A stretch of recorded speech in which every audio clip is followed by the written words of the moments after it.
예배를 하고 있는데 이제 성찬이 시행됩니다. 그래서 목사님이 성찬 집례를 하시고요. 떡과 잔이 이렇게 다 돌아갑니다. 근데 갑자기 그때 이 교회를 한 번도 다녀본 적도 없고 기독교 신앙에 대해서 아무것도 모르는 여러분들의 친구가 온 거예요. 그래가지고 앉아가지고 여러분들한테 물어봅니다. 도대체 이게 뭐 하는 거야? 이 모든 게 무슨 의미야? 왜 저렇게 빵을 조금 띄워 먹어? 왜 저렇게 찌끄만한 잔에서 뭘 마시는 거야? 이걸 하면서 어떤 사람들은 막 울기도 하는데 왜 그런 거야? 무슨 의미야? 라고 물어본다면 여러분들 과연 설명해 주실 수 있나요?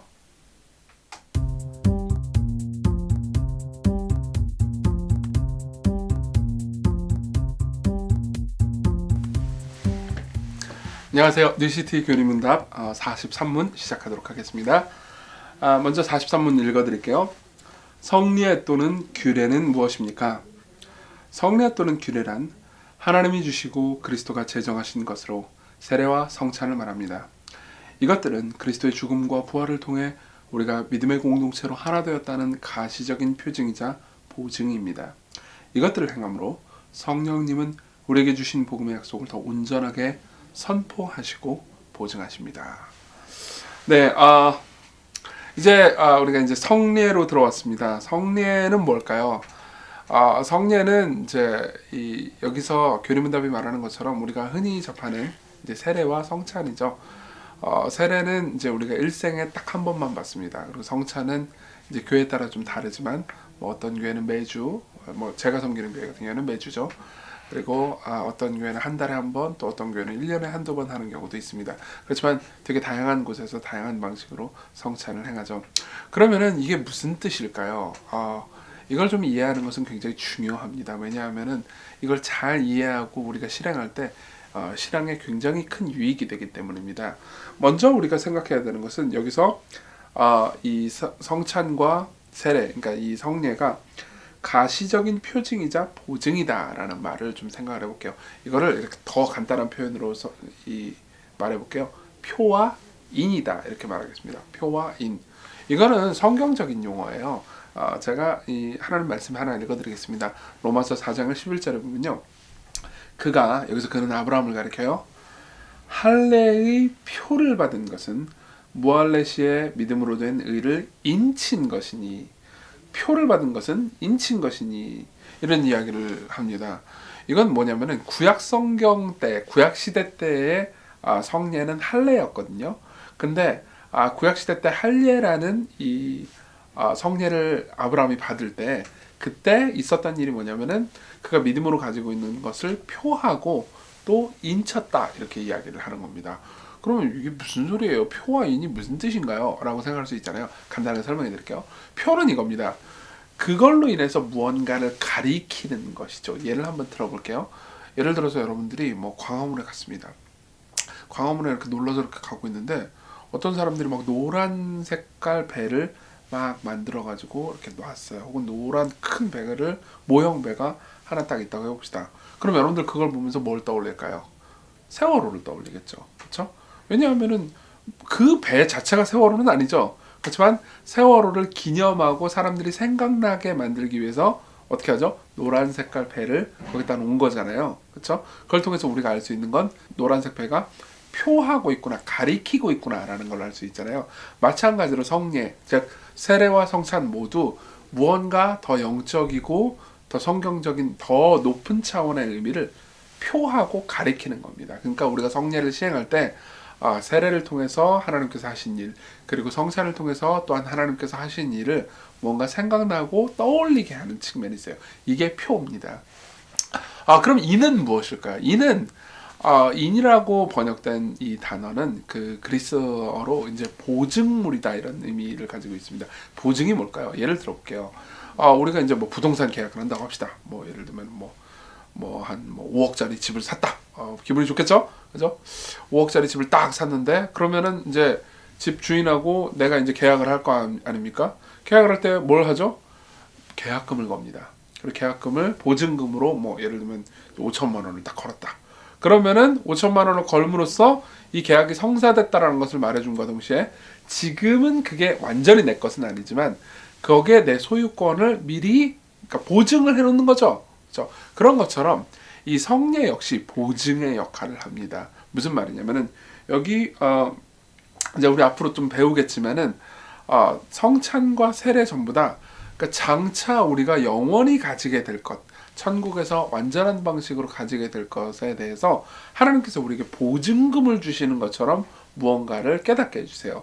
그러니까 표는 우리 머릿속으로 그러니까 생각나고 기념하는 기능을 수행합니다.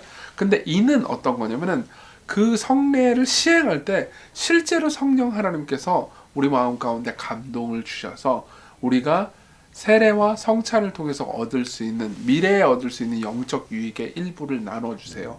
그래서 말씀을 통해서 우리가 배우는 것들을 더 깊이 깨닫게 해주시는 거죠. 이걸 좀 약간 복잡한 개념이라고 생각하시면 간단하게 더 말씀드릴게요.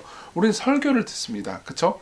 근데 설교를 여러분들이 들을 때 설교의 내용을 통해서 내가 지적인 깨달음을 얻는 것 이상으로 성령 하나님께서 우리 마음에 감동하셔서 우리의 영혼을 뜨겁게 하시고 변화시킨다라는 것을 알 수 있잖아요. 그쵸? 그런 것처럼 성례는 그 성례가 가리키는 실상에 대해서 깨닫고 생각나게 하잖아요. 근데 그뿐 아니라 실제로 그 성례를 행할 때 성령님께서 우리 마음 가운데 놀라운 능력으로 임재하셔서 그 성례가 가리키는 능력을 깨닫게 해주시고 더 은혜를 누리게 하신다는 거죠. 그래서 이제 이 성례를 행할 때마다 어떤 일이 일어나냐? 성령님은 우리에게 주시는 복음의 약속을 더 온전하게 선포하고 보증을 주십니다. 그러니까 성령님께서 우리 안에서 일하세요. 자, 이게 여러분들 이런 식으로 생각해야 됩니다. 이거 오해하지 마셔야 돼요. 실제로 복음 선포, 설교를 듣고 성경을 읽는 것을 대체할 수 있는 건 아닙니다. 그렇지만 우리가 지속적으로 복음을 듣고 복음의 선포를 계속해서 받고 있잖아요. 그러면 계속해서 성례를 행하면 행할수록 우리가 귀로 들은 복음의 선포를 더 깊이 누리게 됩니다. 성례를 통해서요. 그러니까 성례는 가급적 자주 하는 게 좋겠죠.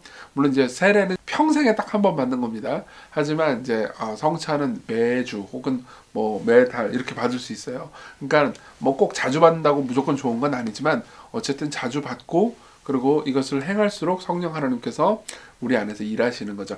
그래서 이걸 은혜의 통로라고 부르기도 합니다.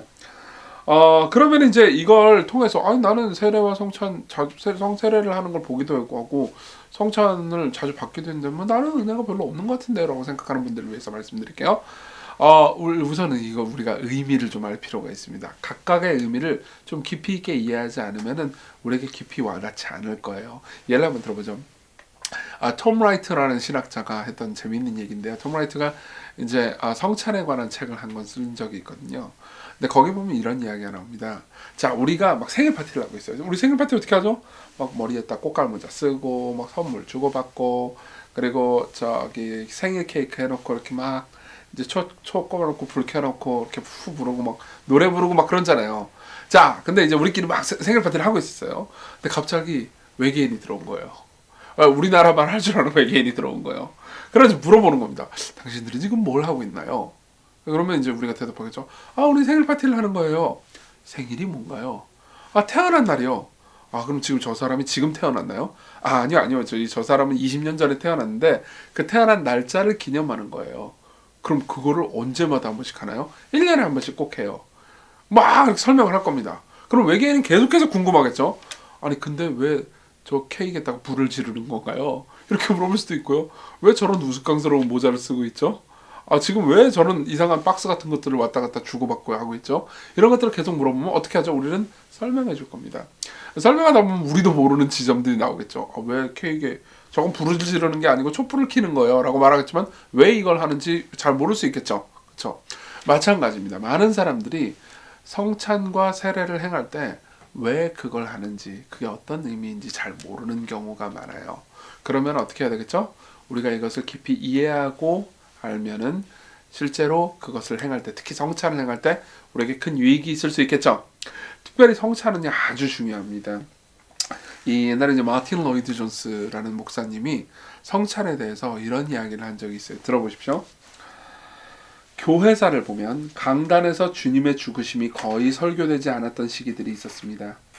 주님의 죽으심이 부인되고 부정확하게 전달되고 오용되었습니다. 하지만 바울이 내가 너에게 전한 것은 주께 받은 것이니 라고 말했듯이 우리 주님은 이 명령을 주셨습니다. 주님은 다른 사도들에게도 마찬가지로 명하셨습니다. 강단이 잘못된 길을 가더라도 성찬은 여전히 주님의 죽으심을 선언하고 선포하고 전파했습니다. 이렇게 이야기를 합니다. 이게 무슨 말인지 좀 설명해 드릴게요. 종종 교회사의 긴 역사를 보면요, 하나님의 말씀인 설교가 타락해서 복음이 제대로 청중들에게 전해지지 않던 그런 어두운 시기가 있었습니다. 근데 그럼에도 불구하고 성찬은 똑같이 집행이 됐죠. 그럼 뭘 의미할까요? 성찬이 가리키는 표하는 복음은 그래도 아주 희미하게나마 계속해서 선포되고 있었다는 거죠. 그러면은 이 역할은, 그러니까 설교자가 타락했기 때문에 복음을 전하는 역할을 못했다 하더라도 어쨌든 성례를 집행함으로써 지속적으로 하나님께서 복음을 전할 수 있는 이 안전장치를 마련해 두셨다는 것을 우리가 알 수 있죠. 그래서 자 봅시다. 첫 번째로 우리가 의미를 알아야 할 겁니다. 그래서 이 의미를 알면 알수록 우리가 더 깊이 이것들을 이해할 수 있을 거예요. 그리고 지속적으로 복음을 듣고 훈련함으로써 우리가 이제 복음을 들을 뿐만 아니라 성찬과 혹은 세례를 시행하는 것을 보고 성찬을 계속해서 참여하잖아요. 그러면 이제 우리는 이 복음의 의미와 뜻을 더 깊이 이해하게 될 겁니다. 이제 앞으로 하나씩 다음 주에 세례, 그리고 그 다음 주에 성찬에 대해서 살펴보면서 이 세례와 성찬의 의미를 알고 우리가 더 깊이 복음을 누릴 수 있는 길을 살펴보도록 하겠습니다. 다음 주에 우리 세례를 공부해 보면서 또 복음의 은혜를 한번 같이 누려봅시다. 감사합니다.